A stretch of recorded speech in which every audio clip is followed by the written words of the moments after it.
Mi nombre es Niels Bergman. Dirijo la maternidad del Hospital Mowbray en Ciudad del Cabo, Sudáfrica, y les hablaré sobre el tema en el que he estado investigando durante los últimos 12 años, el cuidado madre canguro para atender a los bebés, y también sobre el título de este vídeo, Restaurar el paradigma original. La primera pregunta que quizás se hagan es, ¿qué es un paradigma? Utilizo esta palabra para designar las ideas básicas que nos hacemos sobre la realidad. Hay muchas cosas que tenemos por ciertas sin saber realmente por qué.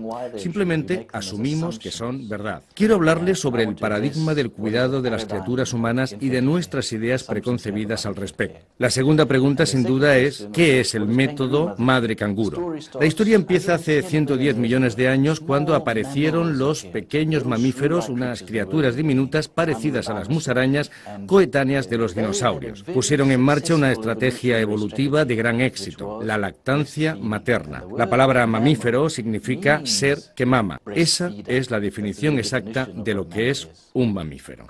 La concepción es el momento en que comienza la vida, la gestación, el periodo del embarazo. Le sigue el parto, trabajo de dilatación y expulsión del feto. Y después viene un periodo crítico, la transición, en la que se produce el cambio de estar dentro del útero a estar en contacto con el aire y comienza la crianza. Para cualquier mamífero, el inicio de la nueva forma de alimentación con leche materna y su mantenimiento son un paso importante. Estas etapas son una secuencia de acontecimientos que todos los mamíferos siguen en su reproducción. Las 4 primeras están reguladas por un programa del cerebro que da la orden de producir una serie de hormonas que provocan una serie de reacciones en el útero. Luego, cuando se completa el periodo de transición, los mismos acontecimientos cerebrales, hormonales y de comportamiento confluyen en un único objetivo final: amamantar.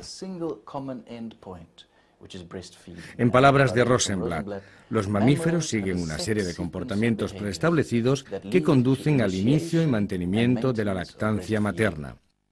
Estos programas están almacenados en el romboencéfalo o cerebro primitivo. Aquí pueden ver un pequeño anillo amarillo que muestra dónde están. En el romboencéfalo hay 3 programas que son como aplicaciones informáticas. Las reacciones del individuo dependen de cuál de ellos esté funcionando. Defensa, alimentación, reproducción. Estos programas regulan la producción de hormonas, que a su vez regulan lo que ocurre en todo nuestro cuerpo y también en nervios y músculos.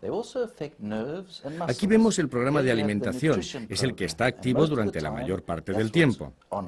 El programa de defensa, por su parte, desactiva inmediatamente los otros 2, porque no puede haber 2 programas funcionando al mismo tiempo. No funcionaría. El programa de defensa moviliza el cuerpo entero. Del mismo modo, el programa de reproducción determina qué hormonas, nervios y músculos van a estar operativos y, consiguientemente, todas estas hormonas, nervios y músculos implican al cuerpo entero, una sola entidad que trabaja para producir un comportamiento. Así, en el nacimiento, la cadena de comportamientos del programa reproductivo que está en marcha en ese momento tiene un solo objetivo: la lactancia materna. Lo más importante y sorprendente que nos ha enseñado la biología es que el recién nacido es quien de hecho tiene ese programa y no la madre. El neonato, al estimular a la madre, determina todos estos acontecimientos. El recién nacido comienza un proceso de vinculación esencial del que resulta la respuesta de la madre, y así se producen las estimulaciones sensoriales mutuas entre madre y criatura. Esta es la cuestión clave. Es la criatura recién nacida y no la madre quien establece la lactancia. Me gustaría ilustrar este concepto con una serie de fotos de mi perra, Tombi, que tuvo cachorros. En esta primera foto se puede ver a Tombi preñada. Los cachorros dentro tienen ciertos comportamientos. Cuando iban a hacer el primero, la perra estaba aterrorizada y necesitó ayuda de mi esposa. Y el primer cachorro salió estando la perra escondida entre sus piernas y ella tuvo que sujetar al cachorro. Colocamos al cachorro en la teta de la madre y entonces empezó a hacer ciertos movimientos, arqueando la espalda, moviendo las patas, haciendo ciertos ruidos. y la perra respondió a esos ruidos, de manera que para cuando el tercero, el cuarto y el sexto cachorro nacieron, la perra ya se ocupaba por sí misma de cuidarlos. Pero la cuestión clave es que eran los cachorros los que actuaban para lograr las respuestas de la madre. Lo pudimos ver ahí. Luego, como vemos en estas fotografías, los cachorros se hicieron un poco más grandes. Cuando se alimentaban tenían una serie de comportamientos secuenciales. Esa postura del cachorro cuando se alimenta era la misma en los 6. Después, cuando dormían, de nuevo se podía observar una verdadera cadena de comportamientos que les hacía apretarse uno junto a otros en arco, mantenerse calientes, confortables, una verdadera secuencia de comportamientos que está determinada por el lugar en donde están. Según van creciendo, todavía conservan algunos de esos comportamientos. Y la verdad es que son los cachorros quienes determinan lo que está sucediendo durante el proceso. El recién nacido lleva incorporado el programa de reproducción. Esta es la historia de nuestros perritos. Cuando los biólogos estudiaron esto, descubrieron que ocurría lo mismo con todos los mamíferos, incluido el ser humano. El recién nacido humano, si no es perturbado o interrumpido, es capaz de arquear la espalda, hacer movimientos con las manos, rectar hacia el pecho y mamar sin ayuda de ninguna clase en el transcurso de una hora desde su nacimiento. De hecho, si se le ayudara, sería peor. Los movimientos y comportamientos están programados en el cerebro, diseñados para la supervivencia, porque esta supervivencia depende del amamantamiento. Y el éxito de la lactancia materna depende de que se encuentre en el lugar adecuado, en su hábitat. El recién nacido puede parecer un ser indefenso, pero despliega una impresionante y focalizada actividad motriz que le lleva, sin la ayuda de la madre, al pezón.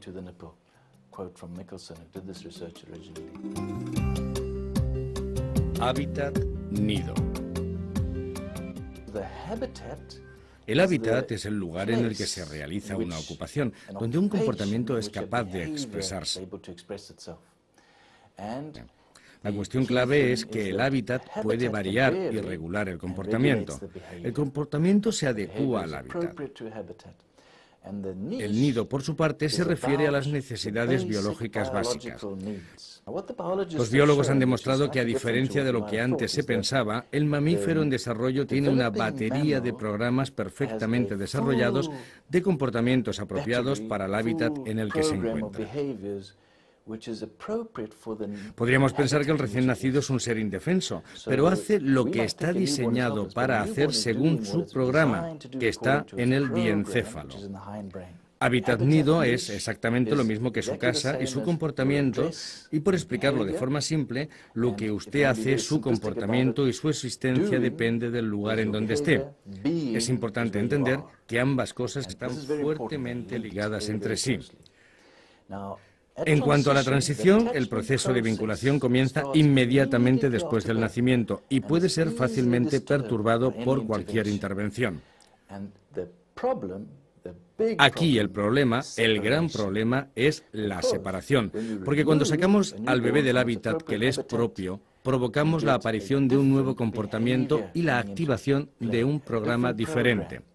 La respuesta universal de cualquier mamífero a la separación es la de protesta-desesperación. La protesta es una actividad intensa. Tengo que volver con mi madre. He perdido a mi madre. Y cuando se prolonga, llega la desesperación. Básicamente, su sistema se cierra para sobrevivir todo el tiempo que sea posible hasta recuperar de nuevo a la madre. Y este es el programa de defensa, diseñado para la supervivencia, no para el crecimiento, y funciona desactivando el programa de nutrición y el de reproducción. Así, la separación es lo peor de lo peor que le puede ocurrir a alguien al nacer. Este programa de defensa dispara una enorme cantidad de hormonas del estrés y conecta los nervios que regulan la supervivencia. Como consecuencia, la temperatura es más baja y el ritmo cardíaco se ralentiza para conservar la energía y sobrevivir el máximo tiempo posible. Por lo tanto, la peor cosa que puede suceder al recién nacido es ser separado de su madre. En todos y cada uno de los mamíferos estudiados se ha demostrado la misma secuencia de acontecimientos, de protesta, desesperación, causados por la angustia de la separación, y esto acompañado de una cascada de hormonas del estrés. Volviendo a la cuestión del hábitat nido. El hábitat es lo que determina lo que le ocurre al bebé si se va a poner a mamar o si se prepara para la supervivencia. No hay más opciones. Solo hay dos hábitats en lo que concierne al recién nacido: el hábitat madre o el hábitat otros, para simplificar las cosas. No hay otras opciones en lo que respecta al programa del cerebro del bebé. Con madre el comportamiento es mamar. Con otros se produce la secuencia protesta-desesperación. Cuando estamos en el hábitat adecuado, el nervio vagal es el que rige el programa, mientras que la activación del estrés, el sistema nervioso simpático, es un efecto de la separación. O vamos a desarrollarnos o vamos a sobrevivir. O vamos a vivir o vamos a morir. En el útero, el feto necesita el nido, oxigenación, calor, nutrición y protección. Y es relativamente fácil darse cuenta del hecho de que el útero se lo está proporcionando al feto, obviamente no a la madre. Después viene el hábitat transición, un término complicado para designar el nacimiento, en el cual el recién nacido sigue necesitando exactamente el mismo nido, oxigenación, calor, nutrición y protección. Digo que ya no es la madre quien va a proporcionárselo, sino su programa en el cerebro el que requiere el hábitat correcto, y que yo estoy definiendo aquí como contacto piel con piel madre-criatura. Están escuchando este concepto por primera vez y es muy importante. El hábitat capacita al recién nacido para respirar, estar caliente, alimentarse y estar protegido. Existe la idea de que la madre es quien cuida del niño, y lo que quiero decirles es que, de hecho, el contacto piel con piel madre-criatura es el hábitat en el cual la criatura puede cuidarse a sí misma en todos los aspectos.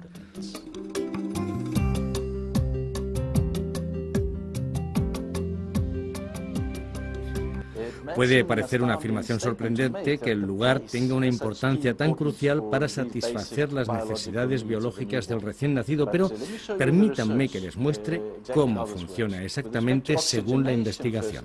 En lo que respecta a la oxigenación, esta gráfica muestra el patrón de la respiración de un niño en la incubadora. En la primera sección, cuando el bebé está llorando, pueden ver los grandes picos del movimiento del pecho. En la segunda vemos una respiración periódica. Primero es más profunda y luego se hace más superficial, luego más profunda y luego más superficial. Esto es normal en criaturas que están en una incubadora, y también las apneas, pausas respiratorias, que requieren una intervención. Esto es de hecho lo que sucede y lo que debe esperarse de una criatura metida en una incubadora. La respiración viene acompañada de un determinado ritmo cardíaco. Cuando la criatura llora, observamos este gran pico en la oscilación del ritmo del corazón.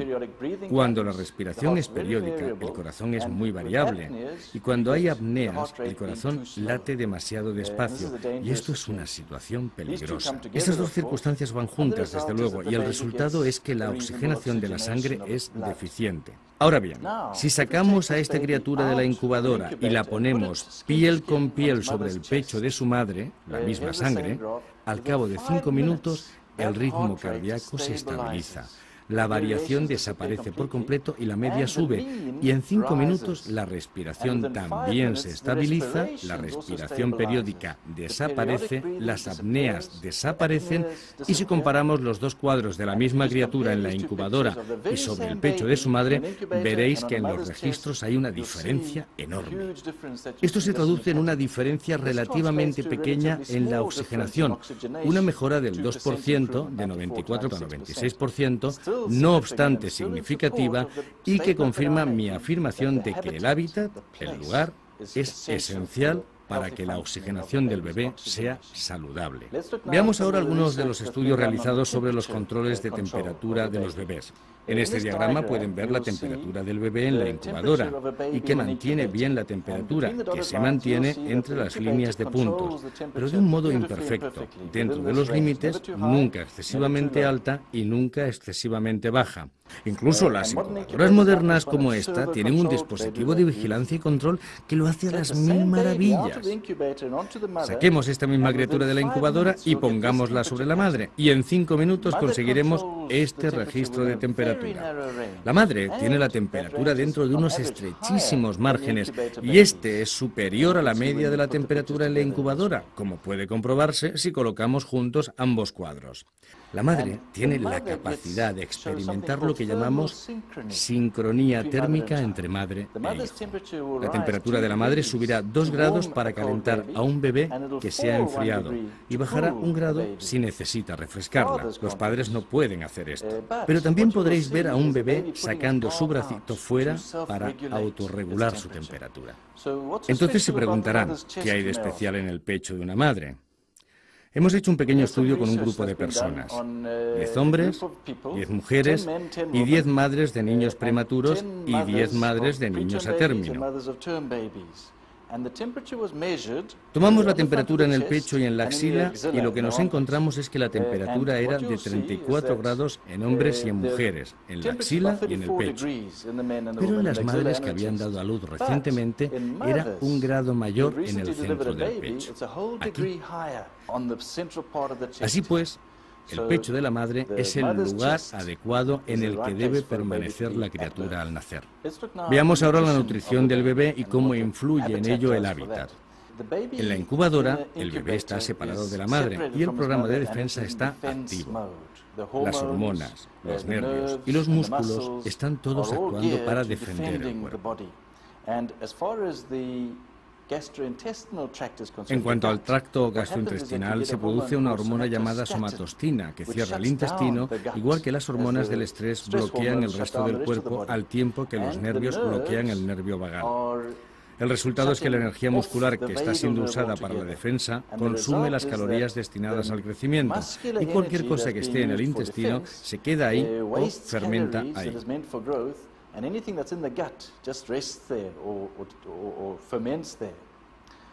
Acabo de describir lo que le ocurre al bebé en la incubadora. En cuanto a los que permanecen con la madre, el hábitat tiene un efecto asombroso en el deseo de ésta de amamantar, la cantidad de leche que puede producir y, subsiguientemente, durante cuánto tiempo amamantará y lo que llamamos tasa de lactancia, con un 50% de incremento en el volumen de producción de leche y una prolongación espectacular de periodo de lactancia de un par de semanas a meses y meses. Todo esto se traduce en un importantísimo beneficio para el niño. En cuanto a la protección, si la criatura es separada de la madre, se produce un aumento de las hormonas del estrés, y si tomamos una muestra de sangre para medir estas hormonas, incrementaremos el nivel aún más, porque tendríamos que extraer una muestra de sangre. Pero podemos medir el cortisol en la saliva sin producir ningún sufrimiento al bebé. Se ha hecho un estudio estupendo con bebés separados de la madre a la hora y después a las 6 horas, y que salvo esto, recibieron diligentemente todos los cuidados necesarios, lo mismo que los bebés que permanecieron junto a la madre. La tasa de cortisol en la saliva de los bebés que habían sido separados era el doble de la de los bebés que habían permanecido con la madre, a pesar de que en todos los demás aspectos habían sido bien atendidos. Así pues, la separación es en sí misma estresante para la criatura. Si esto es lo que nos encontramos cuando la atención que reciben los niños es perfecta en todos los demás aspectos, ¿qué ocurre en una unidad de cuidados intensivos ordinaria, en donde hay luces brillantes y ruidos, se toman muestras de sangre y se hacen cosas horribles a los bebés? Manteniéndoles vivos, esos niños soportan unos niveles de cortisol y otras hormonas del estrés en su sangre peligrosamente altos. Tener niveles de glucocorticoides 10 veces superiores a lo normal puede por sí solo dañar el cerebro. Recientemente los investigadores se han puesto a trabajar para ver cómo disminuir esas hormonas estresantes. Los masajes son buenos para los bebés y el efecto de la música suave puede incluso medirse, pero cuando se usa el contacto piel con piel se observan niveles increíblemente bajos. En lugar de estar 10 veces por encima de lo normal, las hormonas del estrés pasaron a estar solo 2 veces por encima de lo normal. En delfines, en lugar de 10, estaban 3 veces por encima de lo normal, una reducción obtenida en una sola hora. Los investigadores concluyeron que, puesto el contacto con piel tenía un efecto tan notable, realmente debía prolongarse para conseguir beneficios específicos de todo tipo. Acaban de ver lo importante que es el hábitat para el bienestar y la salud del bebé, siendo el hábitat el contacto piel con piel madre-hijo. Pero todavía hay más. Esto es una unidad de cuidados intensivos. Unos investigadores compararon los resultados de dos hospitales de Ecuador, uno que estaba en lo alto de una colina donde tenían recursos estupendos, incubadoras, etc., y otro en los pies de la colina, un hospital público, pobre, en donde practicaban el cuidado método madre canguro. Y tuvieron que detener el experimento porque hasta 6 de los bebés del hospital en lo alto de la colina estaban mucho más enfermos que los bebés del hospital que estaban colina abajo. A los 6 meses había grandes diferencias en la morbilidad que apuntaban los beneficios del método madre canguro. Así pues, en términos de protección, el bebé canguro tiene la protección física de la madre, tiene la protección inmunológica de la leche de la madre y la protección neurológica contra el estrés, y tendrá una mejor inmunidad de mayor. El hábitat es lo importante. Bueno, no he hablado mucho sobre la madre, pero la madre también tiene un programa neurológico que rige su comportamiento reproductivo en el romboencéfalo, y en contacto piel con piel, el efecto del bebé sobre la madre es un aspecto muy significativo e importante. Aunque solamente sea de forma breve, mencionaré que los problemas de lactancia y de los pechos, como la ingurgitación y la mastitis, son mucho menores. Y también conseguimos lo que llamamos sincronía del sueño. La madre y el niño duermen al mismo tiempo, coordinan sus comportamientos de una manera notable. Se convierten en un solo organismo, por decirlo de alguna manera. Se consigue una mejor unión. Se dan menos casos de abandono de bebés en circunstancias de hambre. Las madres se sienten fortalecidas. Nada se dice de la autoestima de la madre cuando se le quita al bebé para meterlo en un frío cajón. Las madres investidas de esta fuerza sienten que controlan la situación y son competentes para cuidar a su bebé, y realmente están cuidando a su bebé. La madre también experimenta una reacción de duelo cuando tiene un parto prematuro, pierde algo que no ha podido completar. El cuidado madre canguro les da una sensación de realización, una sensación de ser capaces de elaborar el duelo y superar la pérdida.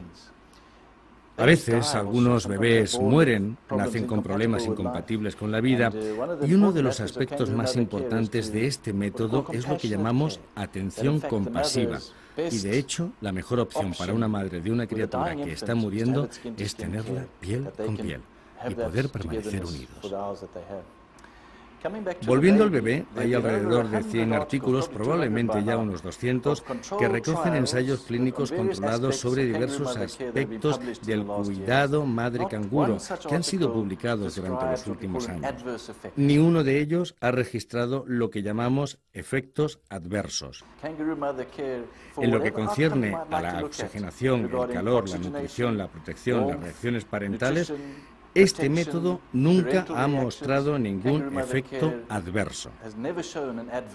Un repaso sistemático muestra que los resultados obtenidos en la mayoría de los estudios prueban que el contacto piel con piel es superior a la incubadora en todos los aspectos estudiados. La conclusión extraída es que es el hábitat, el lugar, el que determina el programa neurológico que rige el comportamiento, un programa del romboencéfalo. El contacto piel con piel madre-hijo determina el nido, la oxigenación, el calor, la nutrición y la protección. El cambio de paradigma. Así pues, tenemos el paradigma, tenemos la idea de que es el médico quien cuida del bebé prematuro, o la madre, o incluso la incubadora. Pero no. Una vez el hábitat dado, una vez en el sitio correcto, en el pecho de la madre, el recién nacido sobrevive con sus propios recursos, con su propia fuerza. Hábitat, nido. El recién nacido requiere el contacto piel con su madre. El cuidado madre canguro y la evolución. Demos un paso más y conozcamos la historia de este método. Hace alrededor de 4 millones de años apareció el primer homínido bípedo. Esta es la palabra, lo que quiere decir que hemos encontrado fósiles de lo que parece que fueron los primeros humanos que anduvieron en posición erecta sobre dos piernas. Si nos remontamos un poco más atrás, la Tierra tiene unos 4,6 billones de años. Hace 230 millones de años llegaron los dinosaurios. Hace 110 millones de años, los mamíferos. Luego, hace 65 millones de años, desaparecieron los dinosaurios y hace unos 40 millones de años aparecieron los primeros primates.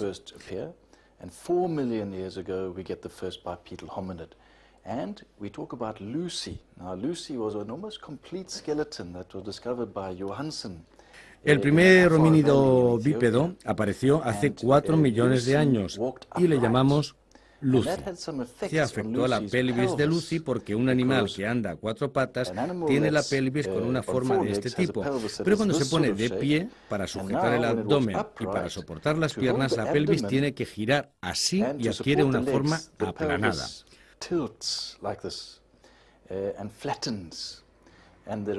El resultado es que el canal del parto se estrecha.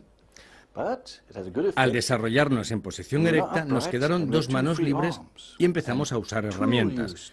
Desde hace alrededor 1,5 o 1 millón de años, empezamos a encontrar este tipo de herramientas esparcidas por toda África.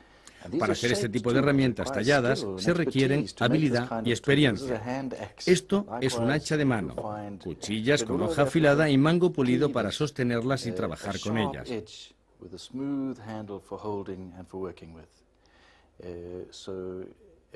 Con el uso de estos instrumentos vino el incremento del tamaño del cerebro, hace alrededor de 1 millón de años, lo que llamamos encefalización.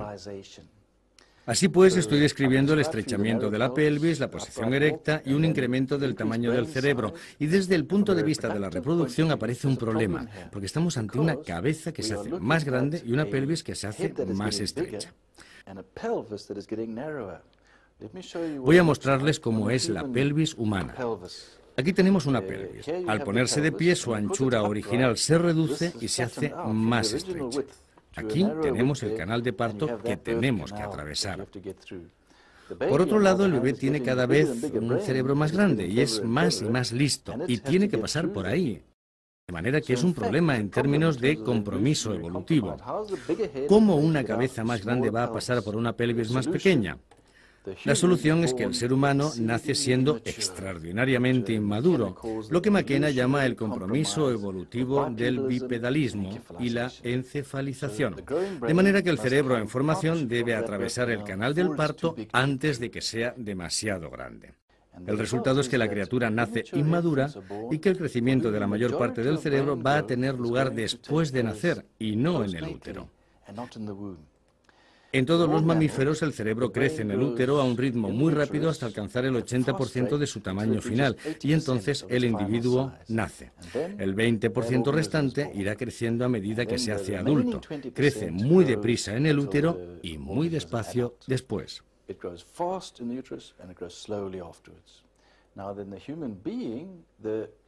En el ser humano, el modelo de crecimiento es exactamente el mismo, con la diferencia de que el punto de inflexión, entre el 80% y el 20%, tiene lugar a los 21 meses.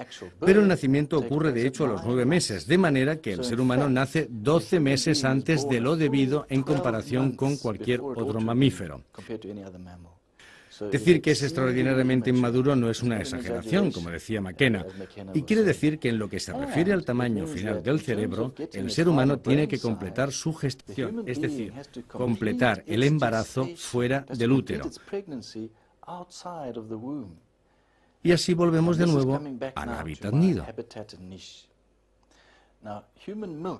La leche humana es el medio por el que esta criatura inmadura continúa la gestación fuera del vientre. En el vientre, la placenta y el cordón umbilical proporcionan oxígeno, calor, nutrición y protección. En el nuevo hábitat, es el contacto piel con piel el que lo hace. La leche materna es de hecho fundamental no solo para la nutrición, sino también para el calor, la oxigenación y sobre todo la protección. Todas estas cosas van juntas como una continuación de la gestación. Amamantar es realmente un aspecto crucial que lo une todo. Hábitat y nido van juntos. No podemos separar hábitat y nido. Puedo describirlos de diferentes maneras, pero con el hábitat viene el nido y el nido no puede darse sin el hábitat.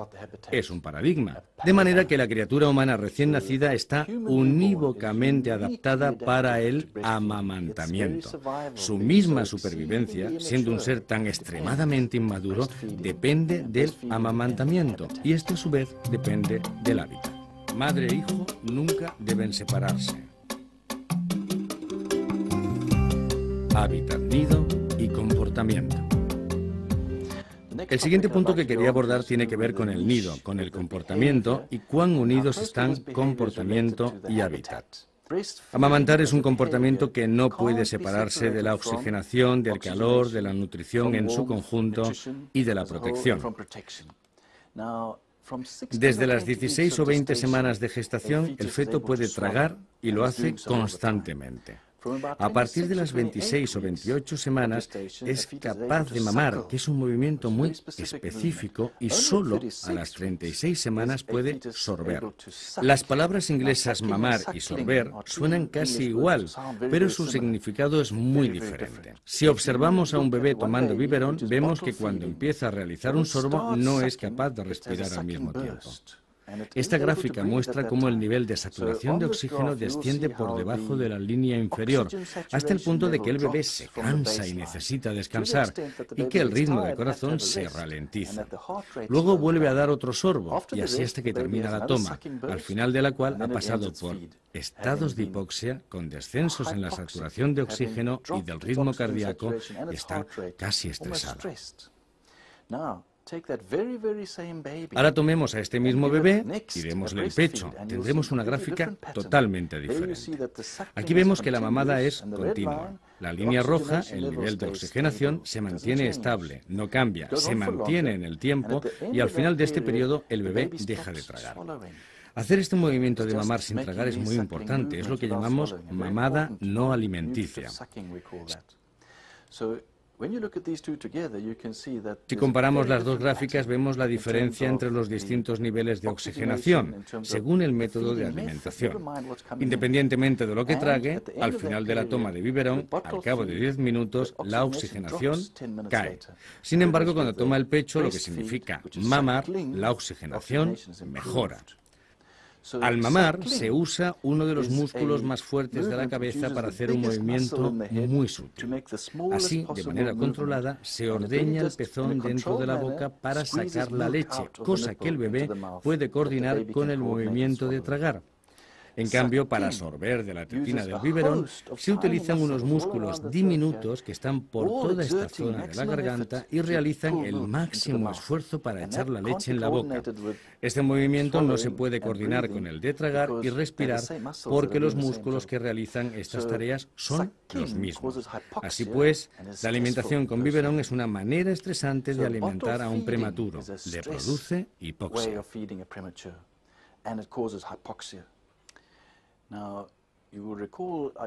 Ahora recordemos cómo describía que el calor que obtenía el bebé cuando está en contacto piel con piel sobre el pecho de la madre forma parte del nido. El contacto piel con piel hace algo más que proporcionar calor. Es también un poderoso estimulante del nervio vago y pone en marcha el programa de alimentación. Ahora bien, hay otro método de estimular el nervio vago y es la estimulación en la parte de atrás del paladar. Y esto es exactamente lo que pasa cuando se está ordeñando el pezón, porque ese movimiento produce la estimulación al empujar el pezón hacia la parte posterior del paladar. Este movimiento es un poderoso estimulante del vago, de manera que cuando seguimos el cuidado madre canguro, tenemos hábitat y nido. El hábitat, la piel con la piel, estimula el nervio vago y el nido, mamar, estimula el nervio vago.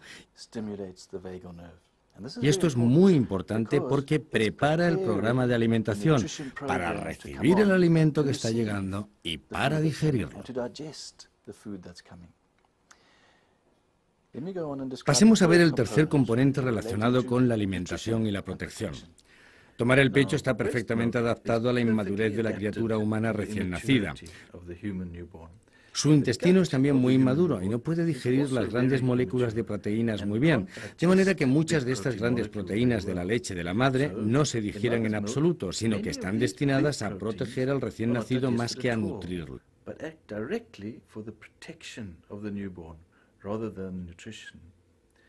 Entre el 60 y el 70% de la leche humana es suero que contiene inmunoglobulinas, inmunoestimulantes e inmunosupresores, todos ellos con una función de protección y no de alimentación.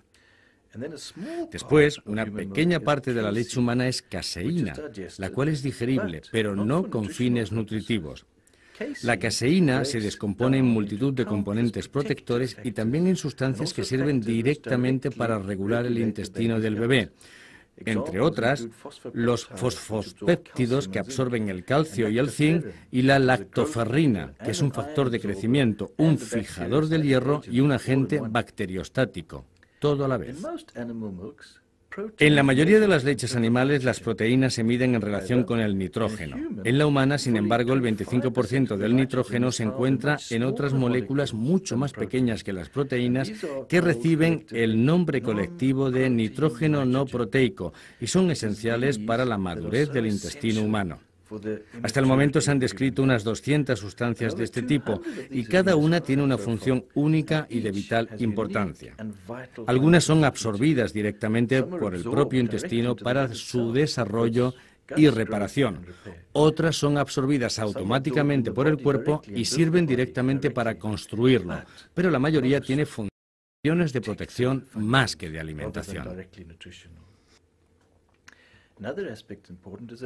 Otro aspecto importante es que la leche humana es un alimento dinámico. La composición varía totalmente. Varía durante el transcurso de la tetada, entre una tetada y otra, de un día a otro, en el transcurso de toda la lactancia y también entre cada pareja de madre y criatura.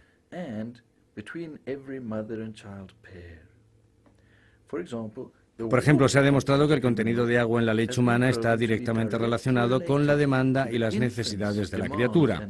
Los distintos tipos de inmunoglobulinas se producen específicamente para las bacterias particulares y los virus que la madre encuentra en el ambiente.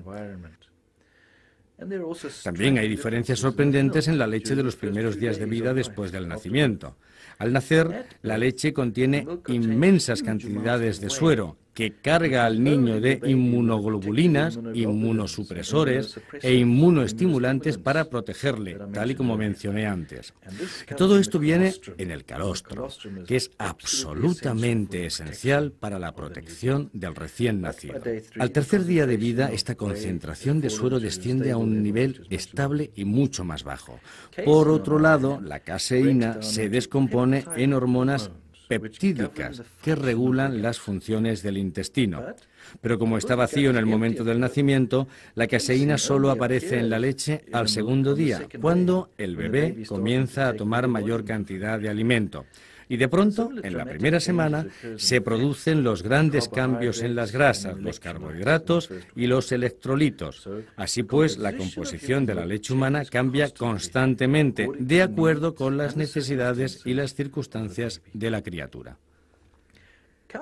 Por otro lado, la leche de vaca con la que se elabora la leche de fórmula es un alimento estático. No cambia en el transcurso del tiempo y no responde a las necesidades del bebé. Además, solo el 2% de la leche de vaca es nitrógeno no proteico, frente al 25% de la leche humana. No contiene mucho suero ni factores de protección dignos de mención. La caseína de la leche de vaca es el 90% de su contenido, frente al 8% que tiene la humana, y es de diferente naturaleza que la caseína humana. Al digerirse, la caseína de vaca se descompone en hormonas peptídicas llamadas toxinas caseínicas, que tienen un efecto tóxico en el intestino inmaduro del niño y causa estreñimiento y otros problemas. Al fin y al cabo, esta caseína está diseñada para animales que tienen 4 estómagos y han nacido maduros. La criatura humana nace extremadamente inmadura y todavía más si nace pretérmino. Así pues, la leche humana está específicamente diseñada para permitir al ser humano inmaduro continuar su gestación fuera del vientre.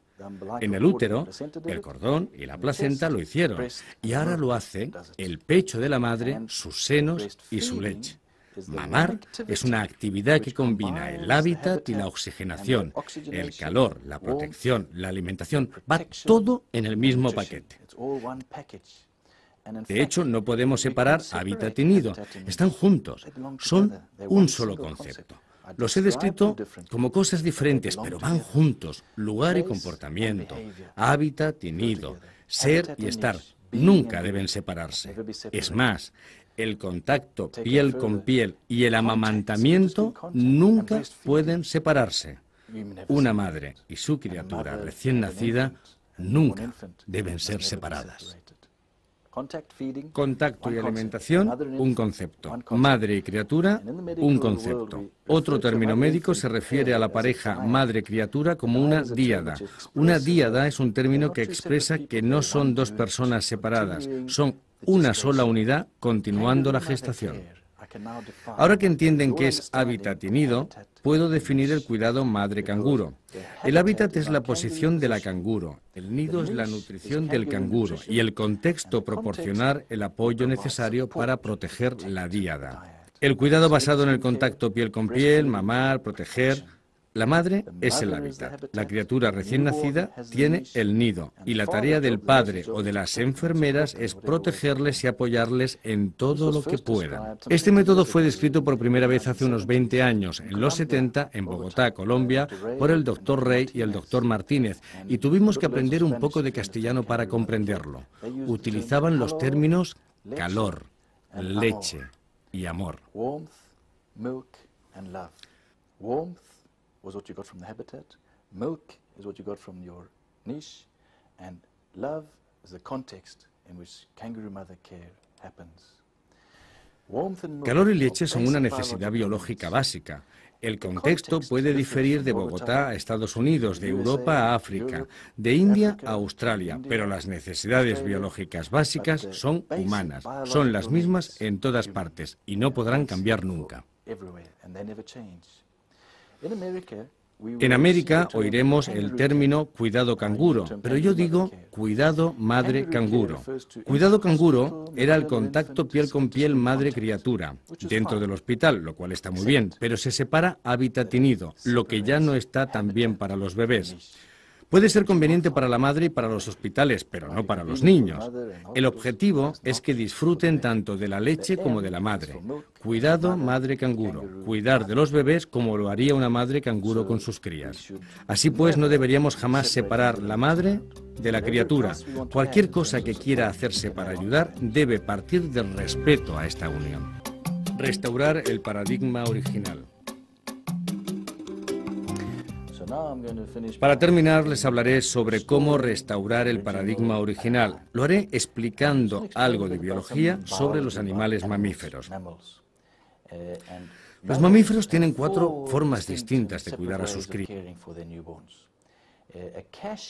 Un animal de cubil, como el ciervo o el conejo, esconde a sus crías en un lugar seguro al nacer y luego la madre acude de vez en cuando con el fin de protegerles.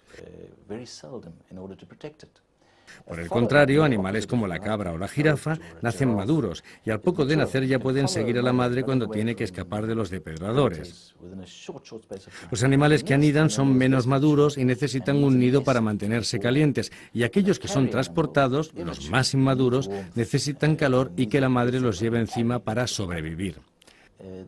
El contenido de la leche está determinado por el patrón de cuidados que tiene cada modelo de crianza. Un ciervo, por ejemplo, será alimentado cada 12 horas, 2 veces al día solamente, y por ello tienen una leche muy gruesa, con muchísimas proteínas y muchísima grasa. Un perro, tal y como les mostré antes, se alimenta cada 4 horas más o menos, y la leche tiene un alto contenido de proteínas y grasa porque es maduro. Un animal que sigue a la madre puede alimentarse muy a menudo y tiene una leche poco densa, de 4 gramos de contenido proteico por litro. Un animal que es transportado junto a su madre puede alimentarse tan a menudo como quiera y por eso la leche tiene unos 2 gramos de proteína por litro. La leche humana tiene 1 gramo de proteína por litro y muy bajo contenido en grasa, lo que nos sugiere que la cría humana debería ir transportada para que su alimentación pudiera ser continua. Esto sería lo adecuado para un recién nacido a término y, por lo tanto, el cuidado madre canguro es todavía más importante si cabe para los prematuros. Ahora bien, en la historia evolutiva a la que me he referido al principio, el humano era un cazador-recolector tropical. Hoy todavía existen en el mundo sociedades de cazadores-recolectores tropicales y han sido estudiadas con cierta minuciosidad. Son pueblos móviles, porque si cazas donde estás, al final se acabará la caza. Si recolectas donde estás, también se acabará. Por tanto, la movilidad es muy importante en estas sociedades.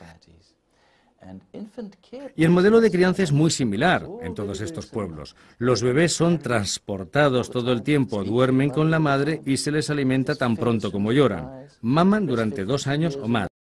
Y el padre se mantiene en un segundo plano. Aquí el hábitat nido se respeta escrupulosamente. En la sociedad occidental, en nuestra sociedad, al niño recién nacido se le deja solo, siguiendo el comportamiento de animal de cubil que expliqué antes. Dejamos al bebé que duerma solo, separado de la madre, y cuando llora lo ignoramos. Tiene que aprender a ser independiente, tiene que aprender a estar solo, y le alimentamos estrictamente cada 4 horas, incluso si tiene hambre. Este es un comportamiento de animal de nido. Le damos un biberón en lugar del pecho, una fórmula química elaborada a partir de una leche que viene de especies cuyas crías caminan tras sus madres. Todo esto es un cambio, un gran cambio, y la evolución requiere adaptación. Es un proceso lento. Hacen falta generaciones y generaciones para hacer estos cambios, y los mamíferos han estado cambiando durante 3 millones de generaciones o más. Los humanos estamos aquí por lo menos desde hace 100.000 generaciones. Cuando la agricultura vino, el cambio no fue tan dramático porque en lugar de recolectar la comida la hicimos crecer y en lugar de cazar a los animales los guardamos y nos adaptamos bien a todo esto. Pero durante las últimas 3 generaciones nuestro comportamiento reproductivo ha sufrido un gran cambio. Del patrón de cuidados de la cría transportada al de la cría en el cubil, de ser continuamente alimentados, al estilo de alimentación de las crías de nido. Cambiamos la alimentación específica de la especie por la de diferentes especies de animales cuyas crías van tras la madre. Lozov dice, estos adelantos alteran el inicio de la relación madre-criatura y las parejas madre-bebé pueden verse forzadas más allá de los límites de su capacidad de adaptación. Sabemos por las investigaciones realizadas que tal separación puede producir un gran cambio en la susceptibilidad ante patologías causadas por el estrés que aparecerán posteriormente a lo largo de la vida. Se conocen los orígenes de muchos comportamientos desviados, de abandono y maltrato infantil, abusos, timidez, desórdenes por déficit de atención. ¿No deberíamos remontarnos en la investigación de la causa de estos trastornos a la violación de las expectativas biológicas innatas derivadas de la separación de la criatura de su hábitat?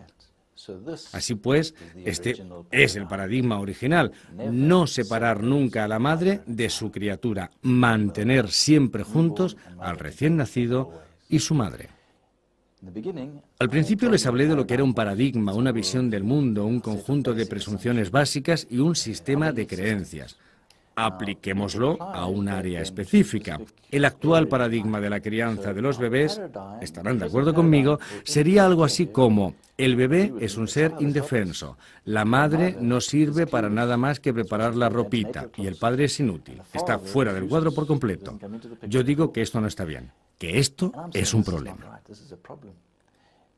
El paradigma original respecto a la crianza de los niños, como he explicado, es que la madre provee el hábitat. El niño no es un ser indefenso, tiene dentro de sí el nido para la supervivencia, el movimiento primario que lo hace todo, y el padre está ahí para ayudar. Es el contexto, está ahí para proteger a la pareja madre-bebé. ¿Qué les parece este nuevo paradigma? Nuestro paradigma actual contempla la incubadora como el hábitat normal para una criatura prematura, el biberón como el método normal de alimentación y la leche de fórmula como el alimento normal. Esto tiene consecuencias graves. Esto es un artificio, es anormal y no debería ser así. Anteriormente les mostré las investigaciones sobre la gran cantidad de hormonas del estrés y su efecto sobre el ritmo cardíaco y la temperatura. Con el nuevo paradigma, pensamos que esto es lo usual, pero es simplemente común o habitual, no normal. Por muy frecuente que sea, no es normal. Tenemos que reexaminar lo que entendemos por normal, observando lo que ocurre cuando sacamos a una criatura de la incubadora, la alejamos del hábitat equivocado y le ponemos en el hábitat adecuado. Conseguimos niveles bajos y normales de hormonas del estrés. Ateniéndome específicamente al cuidado madre canguro, eso es lo que el bebé prematuro necesita. El paradigma de este método es que el prematuro no está enfermo, sino que ha experimentado una transición prematura de su hábitat. El bebé enferma porque le separan de su hábitat y el estrés es el origen de la enfermedad. Hacemos que los prematuros enfermen negándoles el nido de la leche y el pecho de la madre. Así pues, el paradigma del cuidado o método madre canguro es que necesitamos proteger la integridad de la díada. Necesitamos mantener a la madre y a su bebé juntos. Sí, podemos añadir toda la tecnología que queramos e incluso a veces la incubadora es necesaria, pero nunca separar. La humanidad debe estar en primer lugar y luego podremos añadirle toda la tecnología que necesitemos. Definición de la madre canguro. Contacto piel con la madre, desde el nacimiento y de forma continua. Mamar desde el nacimiento. La lactancia materna como alimentación exclusiva. Proteger la díada, con todo lo que necesiten o haya disponible. Espero que este vídeo les haya convencido de la importancia del hábitat nido, de la necesidad de ofrecer el método madre canguro a todos los recién nacidos, prematuros o no, y espero que se sumen a todos nosotros, profesionales de la salud, que estamos trabajando para restaurar el paradigma original en la crianza de los bebés, lo que quiere decir nunca separar madre y criatura, mantenerlos siempre juntos. Desde el punto de vista de la criatura, y para definir el cuidado madre canguro de la forma más sencilla posible, podríamos decir: tenme apegada a ti, aliméntame, ámame. Nuestro agradecimiento a todas las madres y bebés cuya participación ha hecho posible este programa.